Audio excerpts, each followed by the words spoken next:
If you, if you are somebody in your 70s and you have maybe an underlying condition, then should you go to the big event at the symphony? Probably not. Like, stay home, watch it on YouTube or something like that. So I would just try to be smart, and I try to be humble about it as well. There was a temptation early on by some to just sort of dismiss it, of this is ridiculous, and that could end up biting you in the rear end. Watch your mouth. A little humility is really good, but also I just think there are really good places to get information. CDC.gov is a great place. And Katie, though, people say to me, well, wait a minute, if I stay home, I don't get paid. Yeah. And so how does that impact me? Or if I miss a day, I could get fired. I will pay you to stay home. You'll pay us to stay home. I think you would pay me to stay home. Anyway, fund me. So, yeah.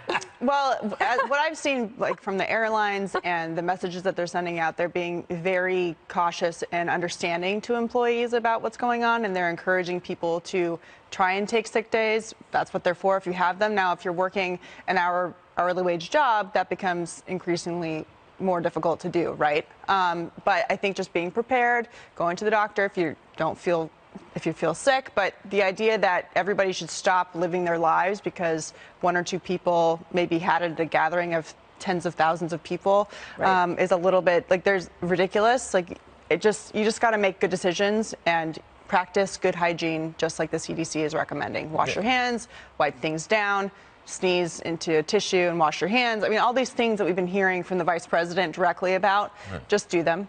Jesse, you said last week you're not afraid, and you're on the subway. Have you changed any? I'm taking a car home today. No, I'm kidding. I'll be back on the subway. I was on a flight on Friday, and we get in, and my wife all of a sudden sneezes, and I said, "Are you kidding me?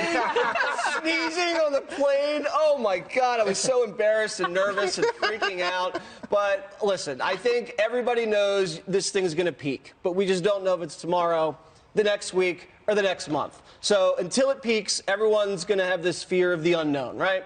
And you can't see a virus, and that's why it's so scary. We can usually beat things you can see, you can touch, you can hear. There's no way to really defend it except wash your hands, don't sneeze on people on the subway, and those kind of things.